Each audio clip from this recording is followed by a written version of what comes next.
Welcome to our episode of Biblical Archaeology from the Ground Down. Sponsored by Bible Interact and hosted by Dr. George Sparks.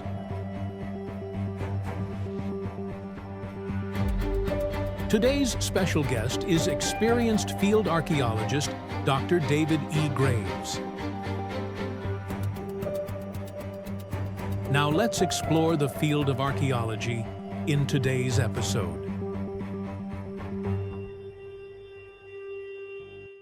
Well, welcome people. My name is Dr. George Sparks. My guest host is Dr. David Graves. He received his PhD from Aberdeen University in Scotland. Today we got an interesting topic, as always. It's a husband and wife team, archaeologist from Israel named Trude and Moshe Dotan. And a couple last week, so David's we designated this week was my turn. I was thinking, did I drop my back screen? So hey, I had a story to tell about this because this was back in 2003, and I was over in Israel, and I was staying at a hospice at a church. So it was nothing fancy. So obviously, I wasn't with a tour group. It was by myself. And what was the name of this church? It's really close to Katofino, where they found that silver scroll. I think it's like St. George Presbyterian Church, something like that. Okay. But anyway, that's where I stayed. And there's an antiquity dealer. We're good friends, and he has a shop at that time. It's up by King David Street. So you walk up King David Street, and you got the King David Hotel, and then you have the YMCA. And you got another jewelry shops and pottery shops, and anyway, that's where he was at, and he wanted to know if I wanted to go see a lecture at the Albright Institute Center. Albright Institute. Yeah, Albright Institute. And yeah, why not? That's why you go to Israel, to be with the archaeologists and do archaeology stuff. And so we went, and we were a little late. The lights were off, and it wasn't a big elaborate room. It was quite small, and they had those old wooden folding chairs, like you might have seen in high school when you was a kid or grade school as a kid. So anyway, 2 rows on one side, 2 rows on the other side, and a walkway in between. That was it. And up front was the archaeologist giving his lecture, had a very heavy accent, and he was using, believe it or not, a slide projector. Yeah. Click, click. Yeah, I use those. And now, of course, the pictures that we have nowadays, they're 100 times better because we go back and they all look really pixelated. But that's what we had back then. But anyway, the lights were off, and at the end of the lecture, they turned the lights back on. And who do you think was sitting right next to me? I mean, right next to me, right there was Professor Dothan, Trude. And she was known for always wearing a scarf around her neck. And I looked, and she's done, I think she's like 5'6", somewhere around there, little petite lady, very pleasant. And I looked, and man, I was so surprised. I mean, that was a heck of an opportunity. And I said, Professor Dothan, and she won't call me Trude. I said, oh, if I'd known you would have been here, I would have brought my book, the Sea People, and asked you to sign it. She started laughing. I had I'm going to back up a little bit. I had a friend working with me in a museum in Ohio, and we were after some Philistine fragments, some shards, but we were looking for bichrome shards, 2 colors with the Philistine pattern on it. That's one thing that's kind of tough to get for the museum. And he was going to go through Jody Magnus, Professor Jody Magnus, and Jody and Trude were good friends. I said, Trude, I got a gentleman that was trying to contact you through Jody, and his name is Herb Stearns. And she lights up, and she goes, oh, that man. But he is a super guy, but he's very ambitious to go after what the museum needed. And that's why I kind of asked him, I said, hey, could you think you could ask Professor Magnus if she could get some Philistine items for the collection? And she goes, oh, that man is so persistent, so persistent. And I said, Professor, I go, that's my fault. I said, I'm the curator of the museum, and I know that he's persistent like that. So I asked him to request if Jody would ask you for some Philistine shards. And so anyway, since I kind of admitted to the guilt, uh, she said she's very polite, and she started laughing. She goes, oh, well, I'm glad I met you. Now I know more about what it's about. It's about a museum and you're looking for shards for its collection. So it's not personal. I said, not at all. It's got nothing to do with, collecting it for any personal collection. And she started laughing. She goes up, well, then she goes, I will give the shards to Jody and Jody will send them over to you. And I said, that's very kind of you. And I think 30 days or so later, we had the Philistine shards. That's great. And this was it. So actually, it was sent to Herb Stern's house because he was friends with Jody. And I think at that time, somehow they were connected in BAR, Biblical Archaeological Review, when Herschel Shanks was still alive. So anyway, the shards got sent to his place, and he sends me the shards, and they're just fragments about this big, right? Just fragments. But I said these were really cool. I said I appreciate it. And anyway, what he didn't realize is that the shards connected. Oh, wow. So it wasn't just a bunch of shards. It was a piece, probably quite large, and they would connect us. So what you do is you just restore what you can. So I called Herb and I said, "Wow, thanks for the shards." I said that was really nice of Jody, and he says, "Oh, he had a Boston accent." He goes, "Oh, George, that was so nice of them to do it, and so nice of Trude to send that to us." And he goes, I really would like to have one of those shards for my collection, but I know they're for the museum." And so anyway, well, I got to show you something, Herb. And I pick it up like this, and I show him. He goes, what in the world's that? And I go, well, Herb, I said, those were fragments of a much bigger piece that I just assembled them together. And this is what we really have. And he goes, oh my, he goes, that's gorgeous. That's beautiful. So Yeah. anyway, something small. That's my experience with Trudy when we went to go see that lecture. And you know who has those shards right now because of he was doing a lecture was Doctor. Now he's not related, but Dr. Bobby Sparks. You know Bobby Sparks, right? I know Bobby. Yeah. Yeah. So he's down there in Texas with the I think it's ABR seminary, the Bible seminary. Yeah. The Bible Seminary. Dr. Scott Stripling is the dean. Dr. And Skritz, yeah. So there's, I think maybe he was showing it at one of their classes or something. I don't know. But anyway, that's where it's at now. oh, So cool. yeah, so it's a small world, isn't it? Yeah, sure is. And especially in archaeological world, it's very, very small. Dr. Stripling is over with his team right now in Shiloh as we speak. And they just, I think it's day 2 of the excavation there this season. And they're working away on setting up some of their new squares. Right. A lot of my friends are Hey, over there. Now, we had this gentleman on our program, Dean Gary Byers. He's over there now too. Yeah. Okay. Now Yeah. is And his wife, Gail. really wow. And then is Dr. Collins over there?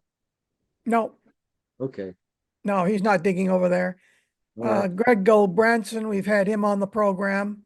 We were doing conservation work, and his new wife is over there as well, Tina, Right. and a whole lot of people that I know. There's about 100 that's going to be there. They had a lot of problems with their flights being delayed and canceled, Right. but they eventually got in a day or two late.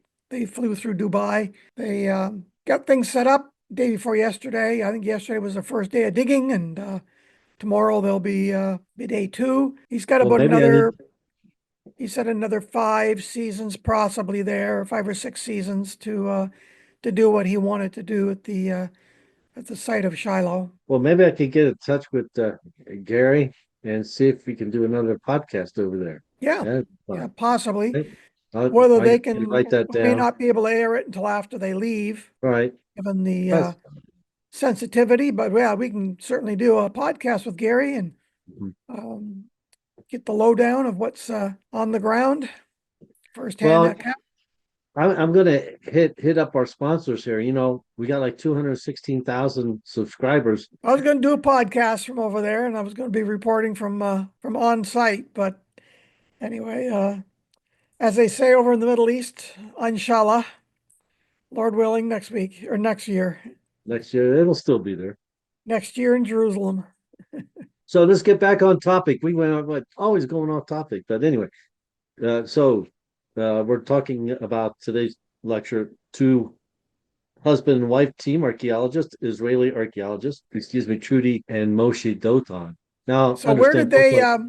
where did they meet? Well, now, David, give me a second. I'm going to, this is all part of this. I'm going to get ready to ramp up Well, here. I'm just trying to ask some questions to Where did they meet? They keep it actually real. met in Israel. They met while they were studying uh, Hebrew University, I believe. But while Okay. they were studying, and oddly enough, when I go through this, they both had the same, very similar academic agenda. They're both interested in, you could say, the Philistine culture. Right. So you could say right time, right place, right people. Yeah. All righty. So here I go. And for the listening audience, I do deal with it in my book on the history of biblical archaeology.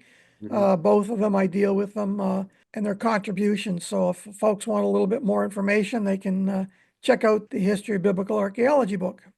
Well, there you go. You plugged your book. Very well done, David. Well, you gotta. Hey, you could bring up a picture so when we do this, and yet bring in a picture so everybody can see your book. And I got his books here, so I'm sure if I look around, I could find your book. Yeah, and I don't do it just for my books. No, but others out there might say, "Oh, he's just trying to sell his books." Well, We've already been told that. oh, I know. Well, they can say what they want. We've been told that we're AI generated and we're pimping books. It's hard to pimp archaeological books.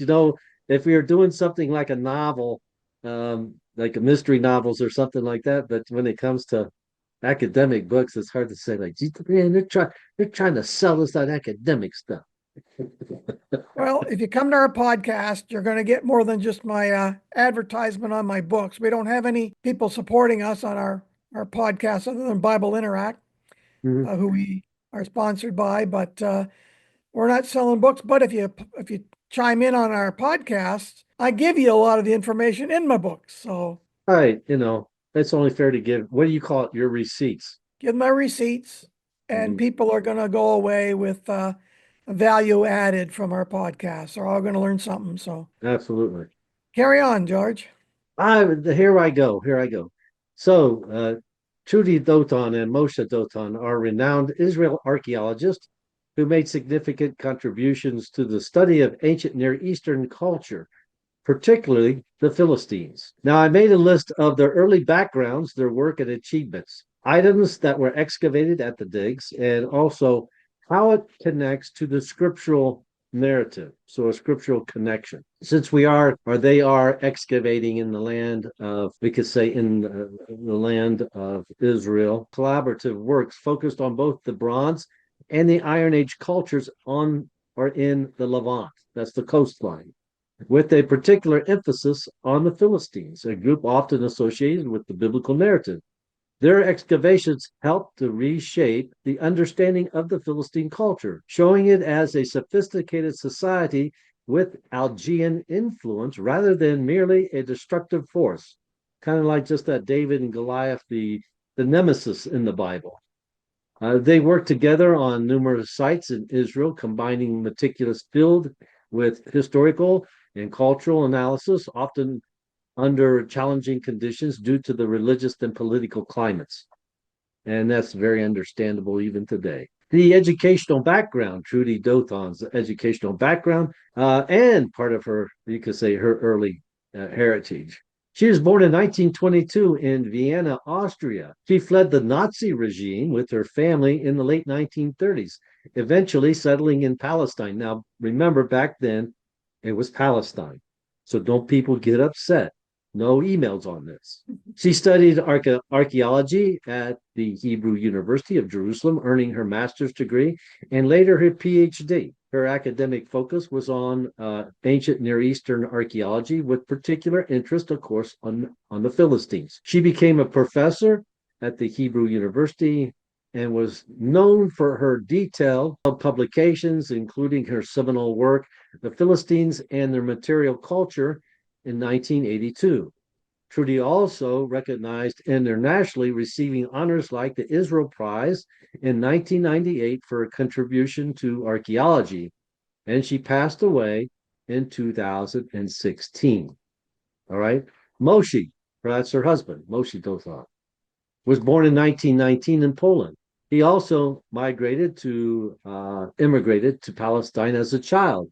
He studied at the Hebrew University of Jerusalem, where he earned his degree in archaeology, focusing on the Bronze and the Iron Age. See, very, very in the Levant, very similar. Right. Moshe worked extensively in the field, directing major excavations and held academic positions, including one at the University of Haifa. He was known for his expertise in stratigraphy and his ability to connect archaeological findings with the historical contents, particularly in relation to the biblical archaeology. And Moshe passed away in 1999. Moshe and Trude married in 1950, having met as students at the Hebrew University of Jerusalem, where they shared passions of archaeology, which brought them together.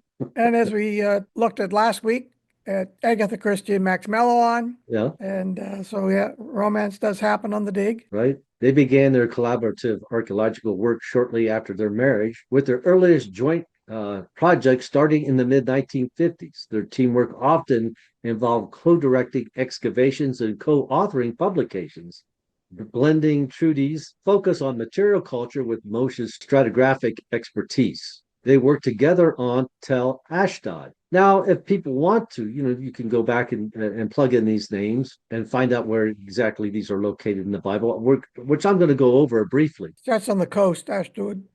Yeah, and we call the five Philistine cities. Right. So sometimes, so people do not get confused when we say a Tel whatever, Tel and then a name, Tel Ashdod. It might reflect directly to the biblical name. But in other occasions, as I start to read down through this list of excavations, the Tel name will not reflect the biblical name, but I will identify them as such. All right. So this is Tel Ashdod in the biblical narrative. It is known as Ashdod, a major Philistine city where the excavations in the 1960s uncovering evidence of the Philistine settlements and their distinctive pottery. And the pottery is what we're going to look at today later on. And it's very, very fascinating. And I would say some of the most colorful pottery in the Near East. Next excavation is Tel Mikna.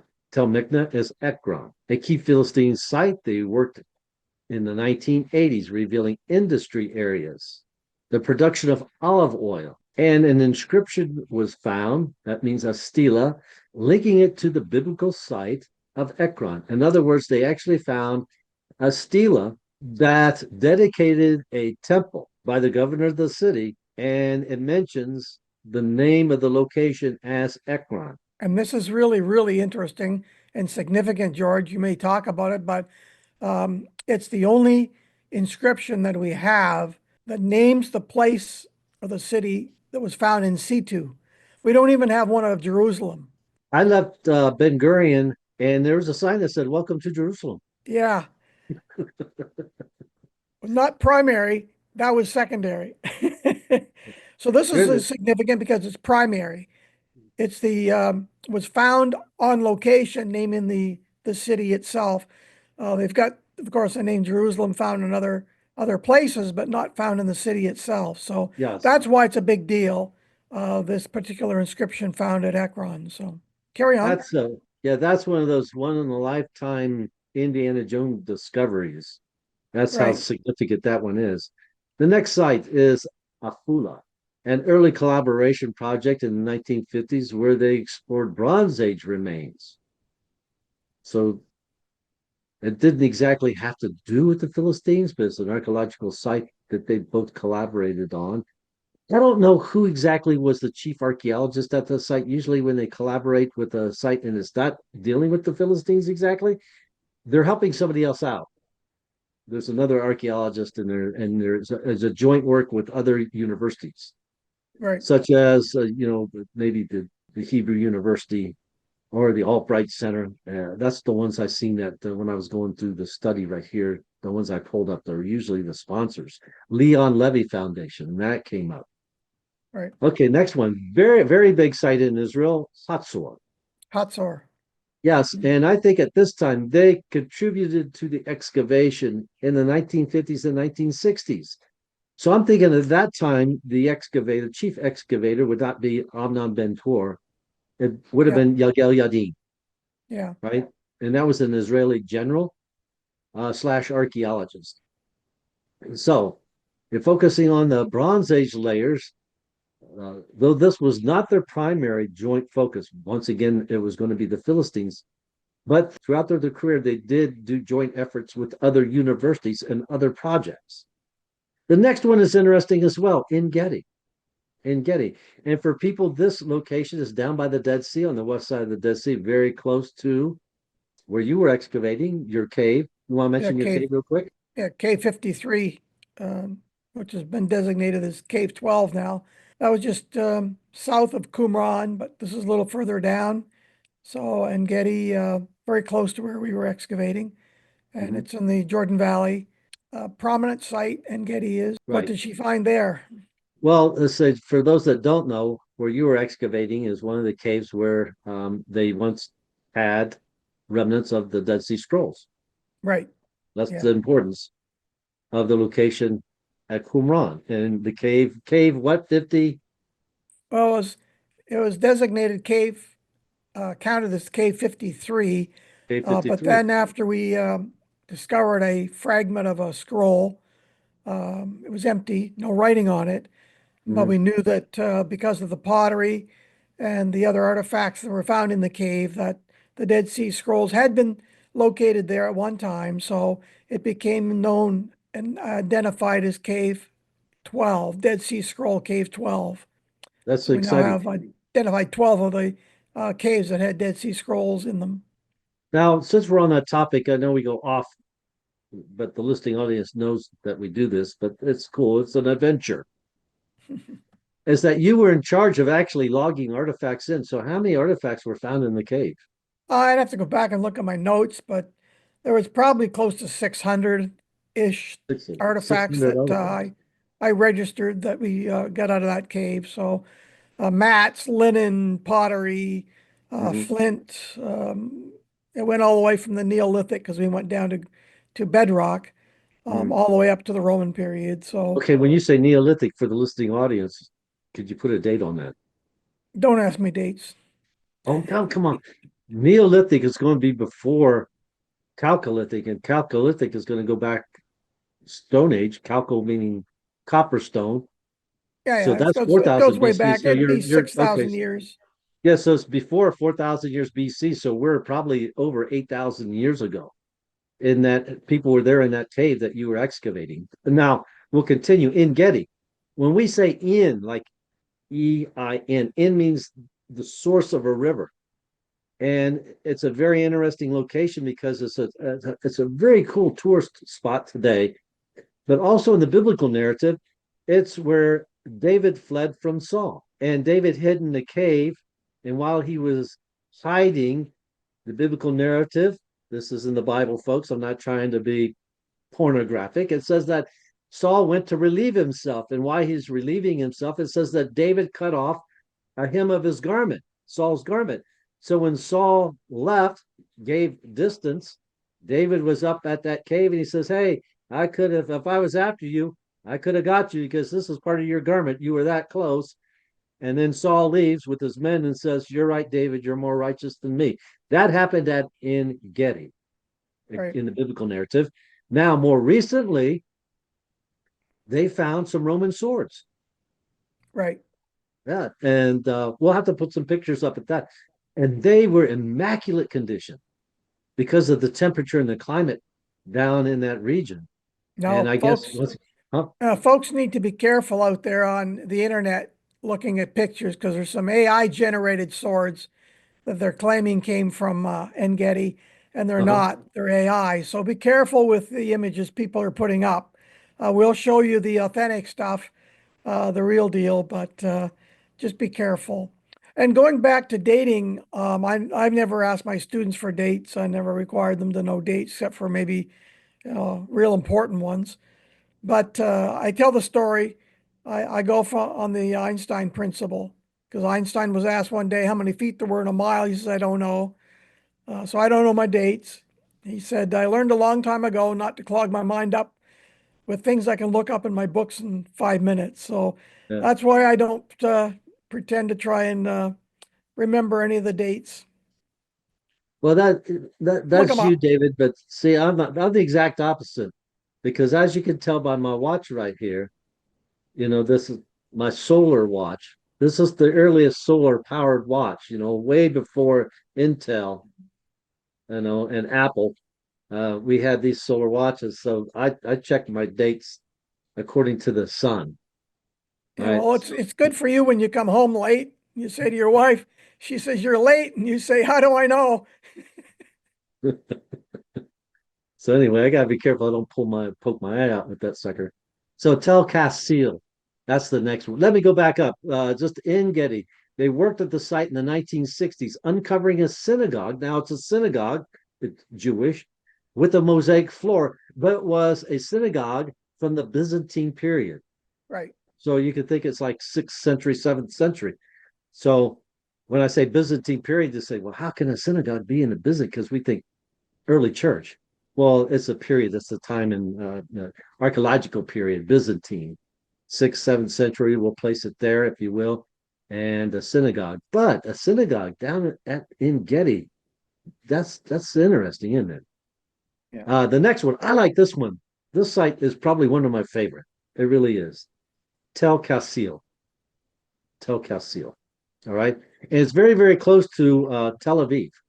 If you fly into Tel Aviv, usually uh, if you're on a tour, you might go to Tel Kassil.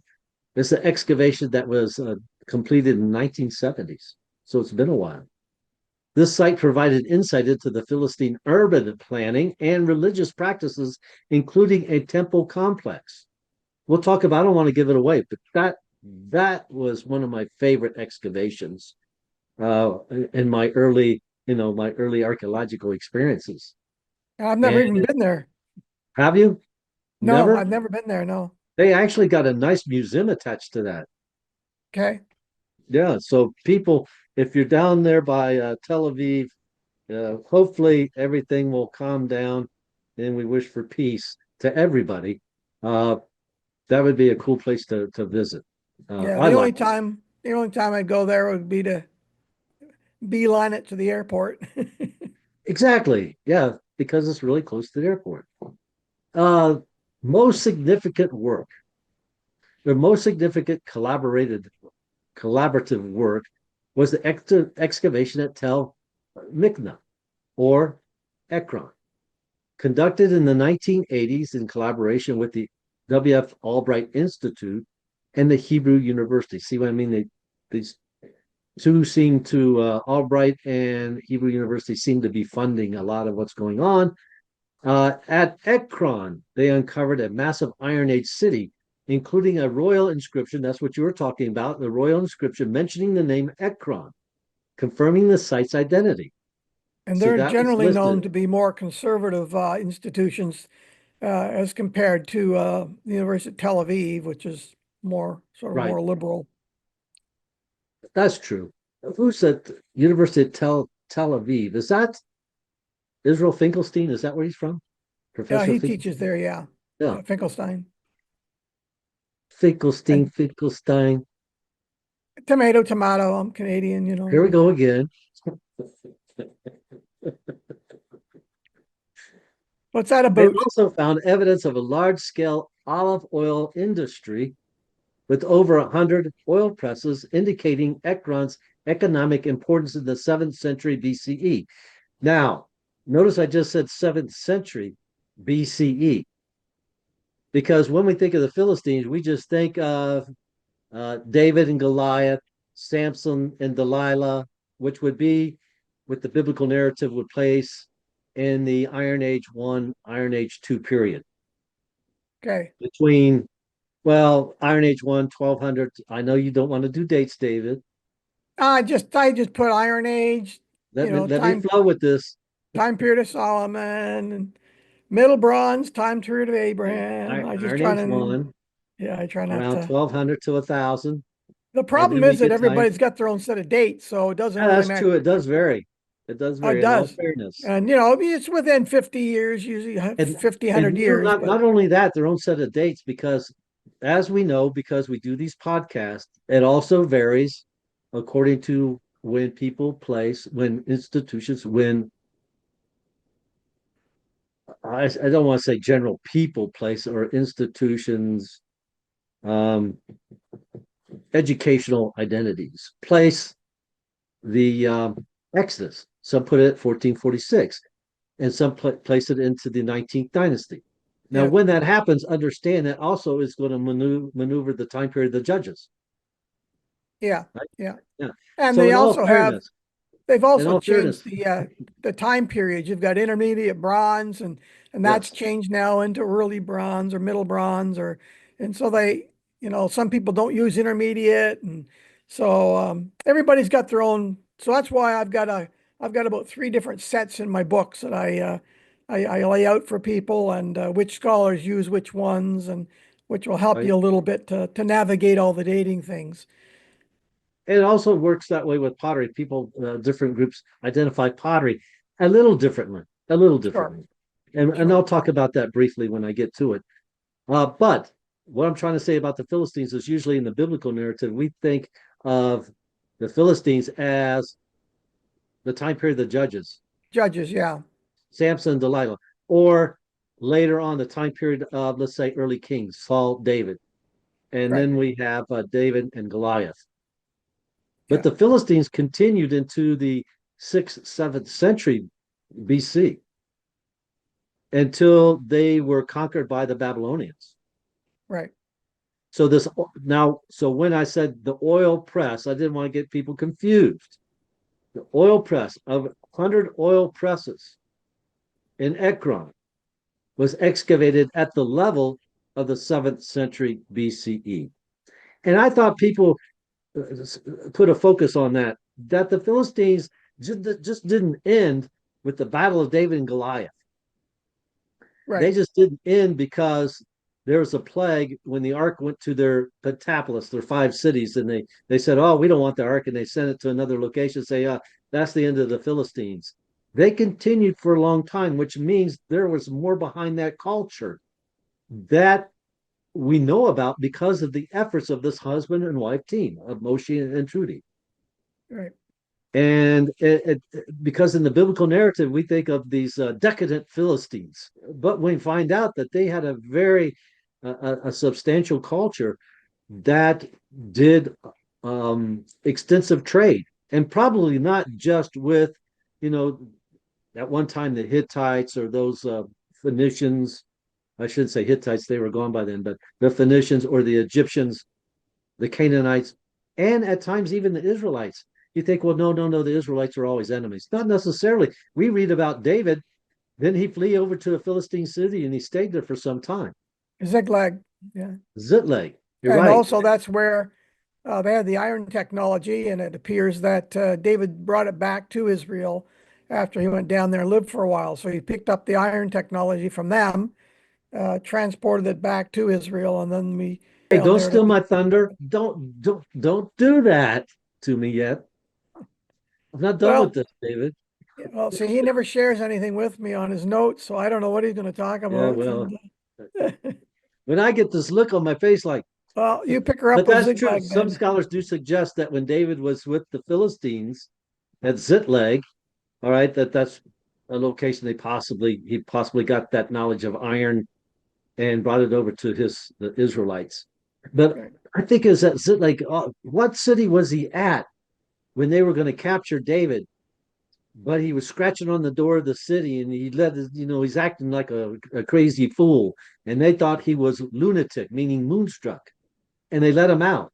It might Yeah. have been like it might, because it says they were trying to capture David, but he decided that he was going to act crazy, because in the Near Eastern culture there's exclusivity to those they felt were moonstruck or beside themselves. Now, in Oh, indication of that's recorded in the biblical narrative, the time period of David, let's say 1900 BC, around that.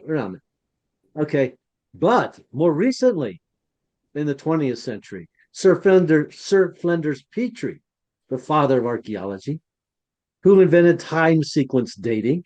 He measured the pyramids while wearing what? Oh, he dressed up like a woman, didn't he?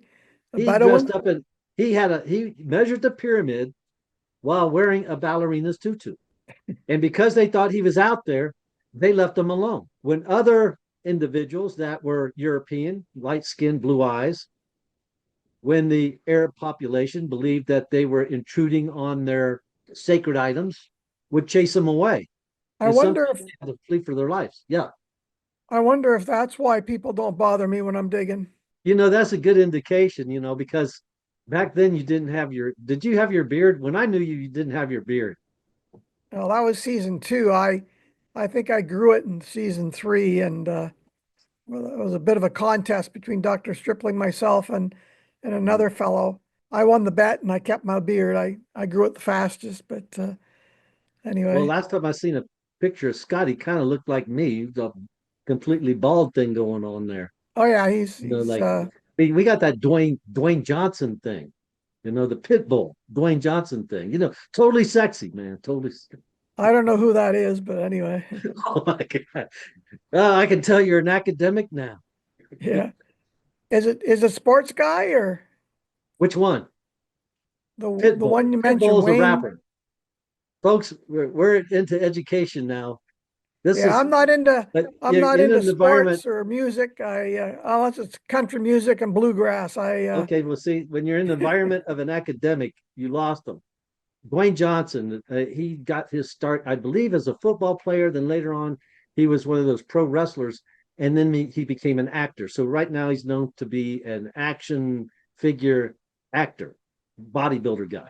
Okay, yeah. Well, I don't. I'm not into that either. That's So obvious, David. yeah, Listen, I just and Pitbull, no, that's not somebody's pet.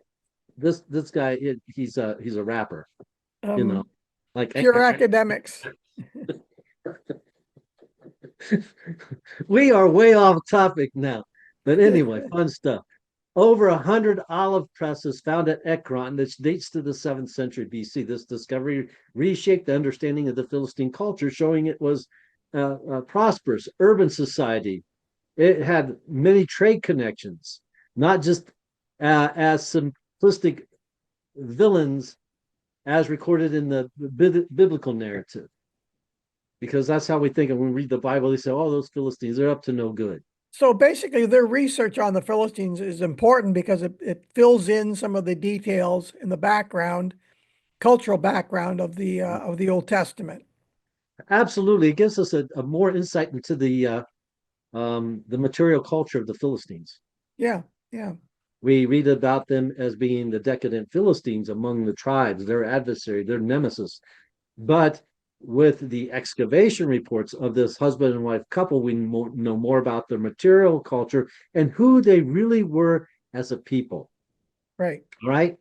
And I think it's interesting because we also know the early history of the Philistines, not necessarily through the biblical narrative, but because of the writings and the hieroglyphs on Ramses III's mortuary temple close to Luxor. And here it shows the Philistines, but also lists that the Philistines, when we say the Philistines, it's like saying Israelites. Israelites are traditionally 12 tribes. So when we say Israel, we're thinking 12 tribes initially. So when we say Philistines at this early stage, I think there's a list of 5 different tribes that migrated, or I should say either a migration or it was a military siege. Some say so. According to Eric Klein, he wrote a book like 1170 BC, collapse of civilization, the end of the early Bronze Age. And he says it's a collaboration of a lot of things that happened that made the Philistines migrate out of that Aegean from the north and migrate down through, let's say, the Greek coastlines, Cyprus and Crete. And then when they enter into the land of, I'll say, the land of Canaan, very general, along the Levant, the coastline. In the temple, mortuary temple of Ramses III. Now we're going to date that to the 12th century. It shows them entering in not with just weapons, but with their children and their wives and their livestock. That doesn't seem like necessarily what people would do when they're they're going to battle, or they're migrating and they're settling. So, and this is what the latest reports I read. It was both. They came in as warriors, but they came in also as freely settling as well. They're both and. Trude's subsequent book was "The People of the Sea: Search for the Philistines," and is published in 1992. Co-authored with her husband Moshe, synthesized their findings and remains and foundational text of the Philistine studies. I would say she's probably one of the leading experts on the Philistines. Absolutely. So You know, if you want to know about the Philistines, you gotta get her book and investigate a little bit of what she's worked on, her and her husband. So and her books are easy read with lots of pictures, lots of cutouts.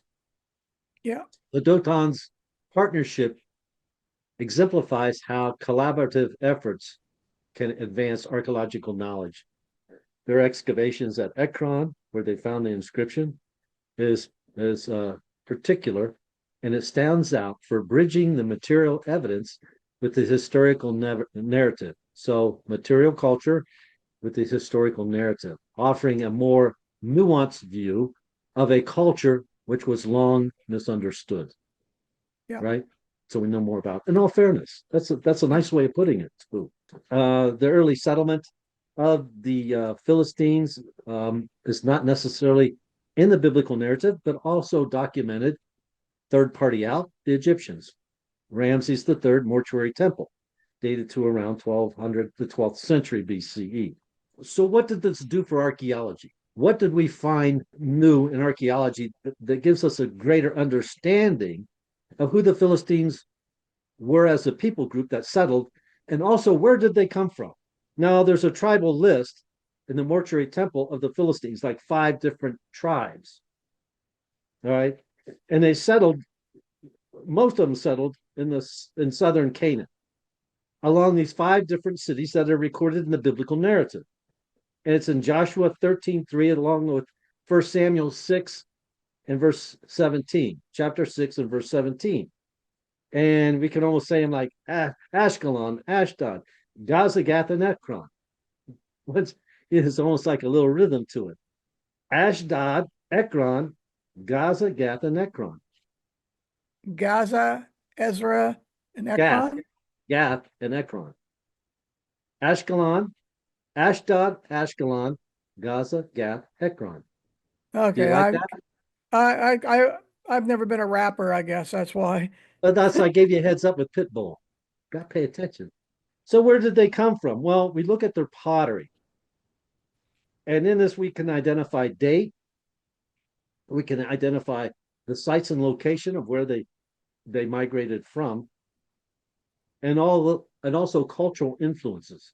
When we go and we look at the excavations at certain levels, at that stratification, at the level of stratification, we find certain types of pottery for the listening audience, and we identify it because what happens is that when people migrate from a certain location, we bring our ideas, our concepts, our traditions with us.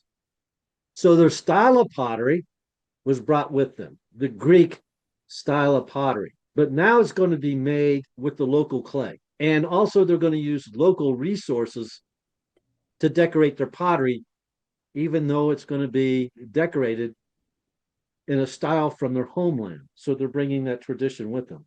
So we're going to look at what we call pottery typology, style, and decoration in a material culture. Now, first of all, we have the pottery that we find in islands, such as the Greek coastland. And then this is going to be up in the Aegean. And then we have The Crete, Aegean, and we also have Cyprus. Go ahead. the Aegean. The Aegean. No, So it's not Greek origin. Aegean. Aegean. You say No Aegean? L. Aegean. Aegean. So we have what we call this monochrome pottery. And for archaeologists, we have this monochrome pottery, and we give it certain names. Mycenaean 3C, as it starts to be found away from its original source, let's say the Greek coastline. And now we find it in the islands heading further south. And this is what we have. We'll get more pictures, but this is, you could say, monochrome, one color. And we find this, and this is Mycenaean 3C. So we give it an archaeological identity. So if we look it up in the book and I want to find certain types of pottery, identifying the migration pattern of these ancient Greek people, then I look up Mycenaean 3C pottery. Or we just call it Mycenaean monochrome, Mycenaean monochrome. All right. Now, when we get to the coastline or the Levant of the land of Canaan, it's going to look up, the appearance is going to look very, very similar. However, its decorations are going to be more cruder. The pottery is cruder. The clay is not as refined.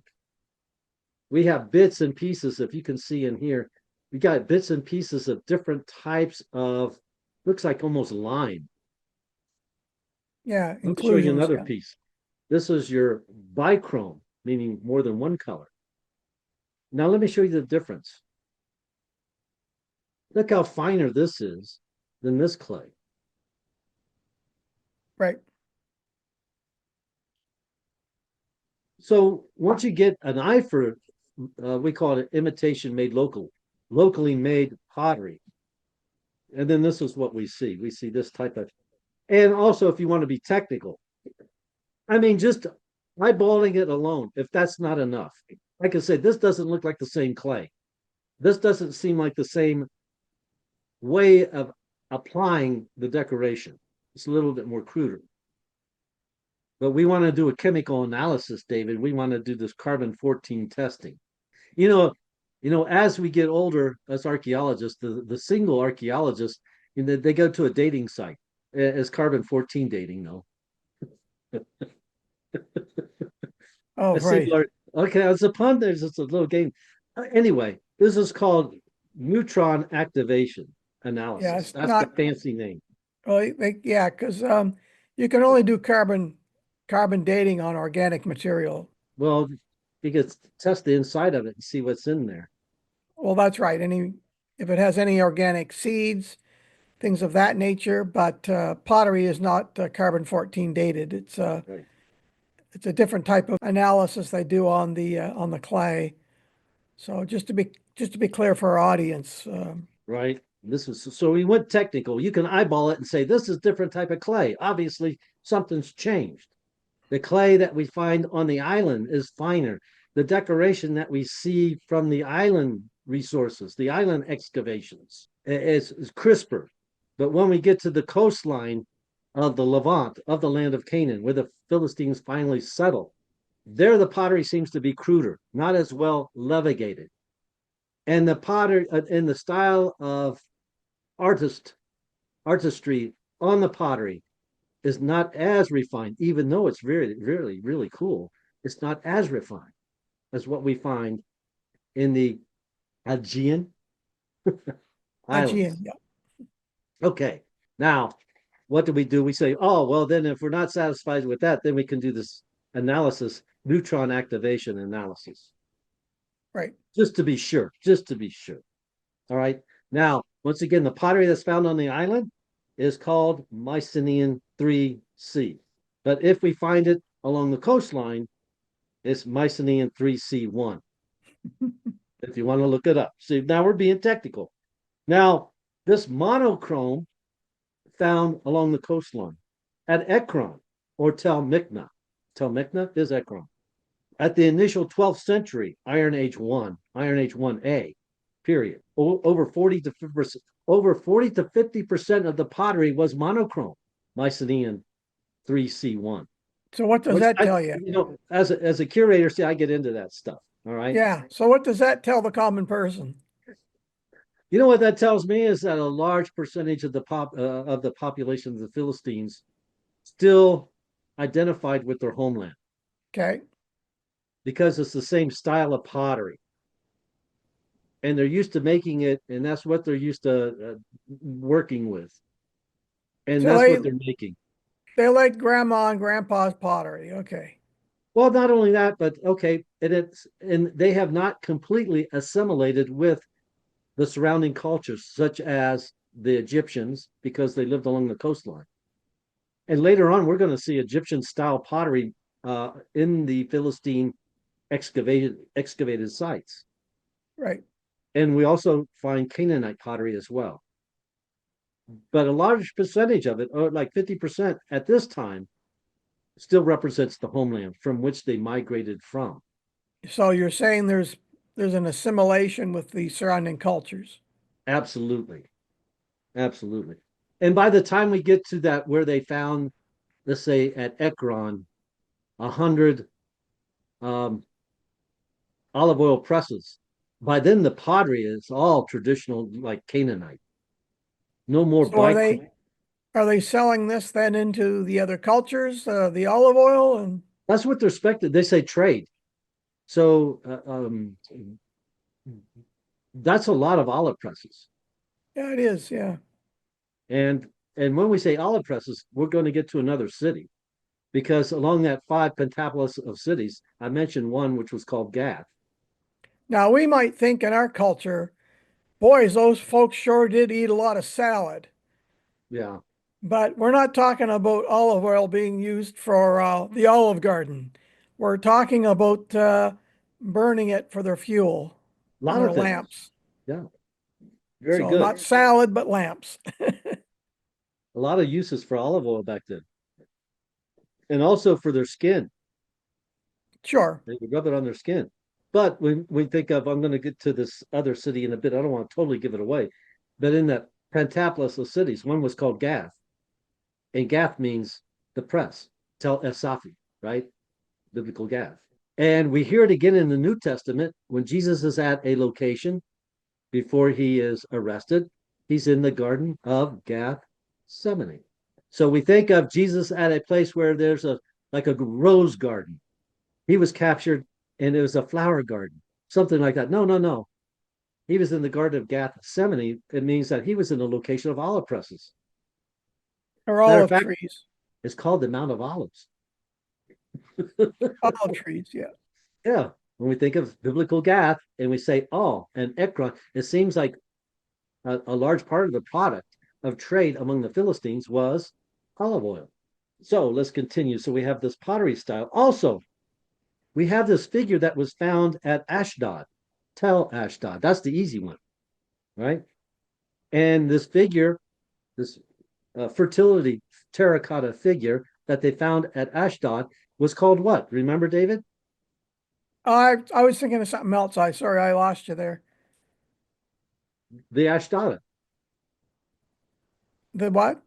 the Ashdod, the fertility figure. Ashdod. Ashdod. It's found at Ashdod, but they called this the Ashdod because it's a female fertility figure. Probably we look at this as like a recliner, but they identify this as an offering table. I'm not as familiar with that Philistine stuff, so So it's bichrome and it has breasts, so it's identified as being female. Now we're going to compare this. Now this dates to the 12th century, once again, very early Philistine settlement.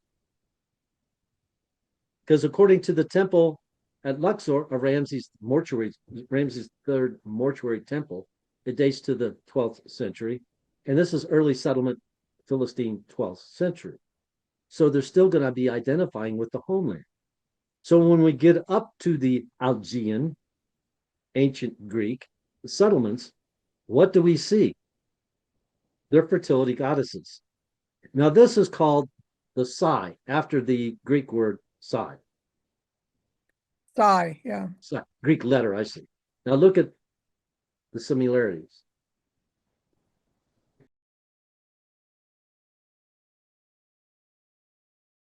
Now there's another piece that was found on the Greek islands. Look at the similarities. It And looks this like gives us a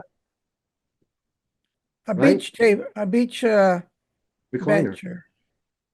But anyway, this represents a good example of not only their material culture, but also their, you could say, their religious beliefs. They brought that with them as well. Now, later on, this is going to change a little bit because of their associations with the Canaanites and the Egyptians. And as we read in the biblical narrative, David, also we know that God did warn the Israelites time and time again through the prophets about being very careful about foreign deities and their wives, and the king should not marry foreign wives because of that, because they would bring in these fertility gods of other cultures. So we have these psi figures being found in mainland Greece, Crete, and Cyprus. And then we see something very similar, Tel Ashdod, 12th century. You know, when the Philistines captured the Ark of the Covenant from the Battle of Ebenezer, or Aphek, right? 1 Samuel chapter 5 and verse 6 and 7, it says, they were fearing the onset of the disease because the ark was in their cities. And they would send that ark to another city. So the people of Ashdod, Tel Ashdod, sent the ark to Gath. Gath Tel Es Sephi, Safi. And this is where David meets Goliath, right? Goliath of Gath. But the inhabitants of Gath also were afflicted by boils and plagues and tumors. So in 1 Samuel chapter 5 and verse 10, they send the Ark of the Covenant to Ekron, Tel Mikna. So all these are connections with the husband and wife team's excavations, and we find the material cultures at these locations. And we see what types of their material culture and what these people worshiped, what these Philistines worshiped. We think we read the biblical narrative, we only read one, and that's Dagon among the Philistines, and that's it. But it's much more than that. Also, you talked about iron. A Philistine knife was found at Ekron as well. It had an ivory handle, an iron blade, but bronze rivets, which held it together. And it was dating to the early settlement of the 12th century BC. Once again, the time period where the Philistines arrived along the Levant and also the northern Nile Delta, and they battled the Egyptians. And it's recorded on Ramses III mortuary temple close to Luxor. And we talked about the Ashdod figure. We just showed that. That dates also between the Iron Age 1 period, 1200 to 1000 BCE. Third Gath, in 2005, archaeologists, let me think of it. I had his name written down here. Meyer? What was, yes, Aaron Meyer, professor? Oh, Eric Meyer. Eric Meyer, Eric yeah. Myers. Aaron Meyer, Maeier. Meyer, yeah. Okay, he's the professor excavating at biblical Gath, Tel El Safi. Right. In 2005, they found a inscribed shard fragment, which had a transliteration of the name Goliath on it. Yeah. And it dated to around the 10th and 9th century BCE. I've got that in my book on the archaeology of the Old Testament. Picture of it. I might put it up. So it's a transliteration, and this would be Iron Age, not Iron Age 1, but Iron Age 2A, 1000 to 925, around that period. By the transliteration. Now, what's that saying? This does not necessarily mean that this pottery fragment was once owned by Goliath of Gath. But what it tells us is that name was used among the Philistines. Yeah, yeah. I just want to make that clear to the listening audience so they don't turn around and say, hey, they found evidence of Goliath. Right, right. I don't want to get carried. I don't want to do that. I make that point in my book on the archaeology of the Old Testament. We must be careful not to make more of the evidence than is there. But what it does show us is that the name Goliath is very appropriate for that time period in that region. So, and this is recorded in 1 Samuel 17, verse 50 to 53, where David fights Goliath in the valley of Elah. That's our connection. Also, once again, Gath means olive presses, and this is what they also find at the excavations. Now, my last, I didn't know this was going to go on so long. I don't know how you're going to edit this. Good luck. Yeah, thanks. Tel Mikna, where they found a temple, and this is the location that is very close to Tel Aviv, right? And it's a Philistine temple where they found actually two columns, right? Two column bases, very close together. Because we read in the biblical narrative, and this is the book of Judges, chapter 16, verses 23 to verse 30, where Samson is taken to the Philistine temple. He's been blinded because of his involvement with this young lady named Delilah, and he makes this statement. He says, "Let me die with the Philistines." And he collapses the temple. Now, in Hollywood, you see these great, big, huge Egyptian style columns, and he's pulling these things down, and they're huge. But when we get to Tel Mikna, and they found in an excavation in situ the column bases, they were fairly close together, holding the wall up. And they didn't have these great big stone columns. They were probably wooden beams sitting on column bases, which makes it more easily to understand this biblical narrative of Samson pulling down the Philistine temple. He doesn't have his arms, around these great big stone columns, but we have these wooden planks. Now, that's not to be, downplay the biblical narrative, but in the excavations, it helps us to understand the material culture in which the biblical author is drawing from, the actual understanding of the Philistine temples that existed. So we have the pottery, we have the fertility idols. Not only that, when we say pottery, we have this also, we mentioned this, the monochrome. And this is the actual piece, monochrome. Very Right. early. This would be the 12th century. Very Iron Age classic mono. Philistine with the spirals. And Yeah. any birds on it? No, not ever. That's going to be later. Larry Steger, who has passed away also, was he dug at Ashkelon with the Leon Levy Foundation. And he made a statement that this Mycenaean 3C1 pottery was probably only made by the Philistines. They first arrived only for the first 60 years before they started to incorporate other styles of pottery by the local Canaanites. Now, that's not me saying this. This is Larry Steger, Harvard University, who excavated at Ashkelon. He gives this pottery style about 60 years, and then it starts to change. David, this is my story, and I'm stuck with it. I know it was longer than but we went off on side ventures here. But in all fairness to our viewers, we actually looked at Philistine pottery, and we looked at other pottery from mainland Greece, and we made our comparisons. Are you going to do the Philistine mask later? Or? Oh, you know what? That's right behind me. Thank you very much. Because as I mentioned that this is mainland Greece, but also we had the involvement with the Egyptians because they tried to conquer the northern Nile Delta of Egypt, and they failed to do so, as recorded in the mortuary temple of Ramses III. And they settle along the Levant, and we mentioned those 5 cities. But also, let's say during the involvement with the Egyptians, they take on Egyptian customs as well, because the Egyptians like the full-size coffins, those anthropomorphic coffins. And the Philistines identified with that, and they also made these large anthropomorphic coffins, very, very similar to what the Egyptians were using. Thanks for reminding me. Now, here we go. Now, this was a sarcophagus lid. Yes. Now, the lids were better preserved because they were actually kiln fired hard, where the coffins themselves were sun-dried.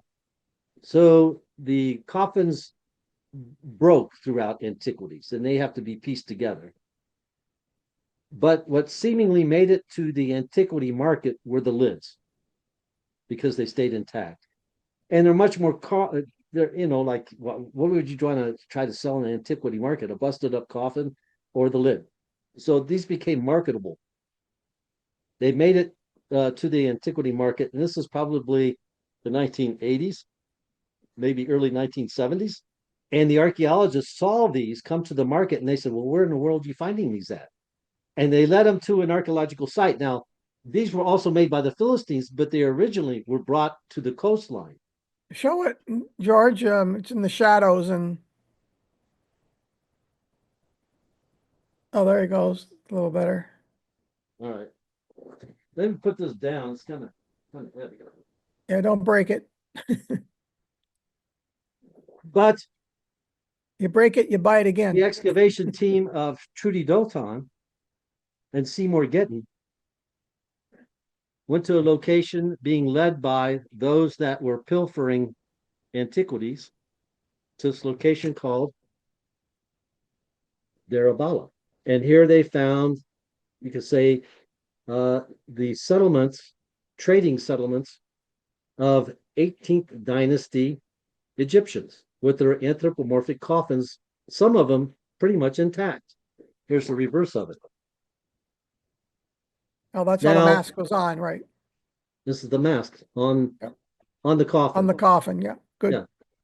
So this style where they have the fake beard and the fake headdress, this would be an Egyptian style, and they call this like naturalistic. But when it comes to the Philistines, where they had a different type of headgear, they had that a feathered headgear, kind of like the Native Americans, and that was Right. represented. And that style is called grotesque. It's just it's the way they describe it. So you got the naturalistic, and then you have the grotesque. The grotesque style was used by the Philistines. So we can identify which coffins were used by who. Now, real quickly, fascinating book if you want to get it. Gives us a list of different styles of coffins. Yeah, I can't see it very well, but Okay, well, I could take pictures and include it. yeah. Okay, So anyway, George. Well, you want to sum up? well, because of a husband and wife team and their collaboration with their same interest as well as academic achievements, we know more about, because of them, more about the Philistine culture. And with that, a greater understanding, other than what we just read in the biblical narrative, where we Right. just see them as the nemesis. Now we see them as actual people that entered into the land, maybe forcibly through fighting, or they might have actually settled in some cases very peacefully, and they brought with them not just weapons but also their wives and their children. And what did they have, as you could say, what did they do merchant wise, materialistic wise? Well, they had a very unique style of pottery. They possibly brought with them the technology of iron. They found a little iron blade at Tel Ekron, I believe. And then also they assimilated different cultures, such as the local Canaanites, the local Egyptians as well. And the material culture also included trade, which was olive oil. And Now, to put things into perspective, geographically, the area we're talking about for the 5 Philistine cities is in the area of what today? well, it'd be Gaza, along the coastline of Gaza, which will include maps. This So is all of the destruction and bombs that are falling today are Mhm. probably destroying a lot of this cultural remains that Trudy and her husband had preserved. Yes. So yeah, you got the location of Darabala, and then we have, of course, the excavation of Ashkelon, and it does do a lot of damage to archaeological sites. And you think of the Philistines and the Israelites, what was the battle just over? Maybe it seems like it's religion. It's the Philistine Dagon against the Hebrew Adonai. And so where is a lot of the material cultural displayed today? Is it in the Israeli Museum, Well, you can have it in there's Israel Museum, but also it's Land of the a lot of it Bible? is a lot of it is displayed. The material culture of the Algean and the Philistines is displayed in a lot of different museums, even here in the United States. The And Boston Museum also of Fine Arts, the Oriental also Institute also in Greece, in Greece, British Museum. British Museum, yeah, the Louvre in Paris. Yep. So So we got quite a few locations. you can see those masks. Almost everybody's got a bit of a collection of them. It seems. Yeah, I think also the University of Pennsylvania. Yeah. So Yeah. there's a variety of locations where people, if they wanted to go visit and see these items, a number of different locations, closest one that you want to go to. So as the bombs fall and destroy a lot of the previous culture, thank God that they have been a lot of it has been preserved in the Yeah, museums I around think the that's world. that's a good point. Sometimes we feel like, well, why doesn't this one particular museum, the Israel Museum, have everything related to Israel? I think it's good that museums share collections because just in case of political climates and natural catastrophes, it's good to have items scattered around the world in different institutions and museums. Because we Why? wouldn't want to have, For their we wouldn't, preservation. Yeah. we wouldn't want to have all of our literature in one library, like Library at Alexandria. Well, that's true too. So One fire and it's all gone. So it's good to have it yeah, spread around and for folks to be able to take in all the different displays. Thanks, George, for your presentation today. I think next week we're going to be maybe looking at another couple. right. Yeah. I'm planning on looking at Sir Flinders Petrie and his wife Hilda. It's interesting for me because my mom's name was Hilda. Well, it should be a fascinating. I look forward to it because, as we just mentioned in this podcast, Sir Flinders Petrie, the father of archaeology, he's the one that suggested time sequence dating, where we place pottery in certain time levels. But also, he's the individual that measured the pyramid in his ballerina tutu. Yep. So I don't know if you're going to dress up for this presentation, David. Is that what you're Don't saying? count on it. I might wear another hat. Yeah, is it going to be pink? No. So you got to stay tuned for this next one because Sir Flinders Petrie, he's a very colorful individual. And even though I'm just going to say second fiddle, his wife did a lot of work. She didn't seemingly get credit for it openly. We're going to talk about his brain, so tune in. Oh, wow. You're going to talk about, I'm not going to ruin it. I'm going to leave that alone. No, But no when you do, spoiler alerts. as always, I got a story behind visiting Sir Flinders Petrie's gravesite in Jerusalem because that's where I think it's in the Armenian cemetery. Yeah, it is. Yeah. And I'll have a photo of that, he and his wife. But yeah, so stay tuned for another exciting couple, husband and wife team. I didn't realize that she was so involved in archaeology as Agatha Christie was, but she was. And sure enough, we hear a lot about Sir Flinders, but we don't hear a lot about Hilda. We'll give her some justice. Yeah, that's right. No, it's going to be in honor of my mom. All righty. David, thanks for your time. Appreciate it. And bringing a little bit of humor into this conversation. And people, I know this was lengthy. I didn't intend it to be this lengthy, but it is what it is. Hopefully, you enjoyed the presentation of the pottery, which is unique to our presentation, archaeology and biblical archaeology. And we appreciate it. Sponsored by Bible Interact. Everybody have a great day. And thank you for being a part. We are at 216,000 subscribers. So there you go. Thanks, everyone. See you next week. All righty.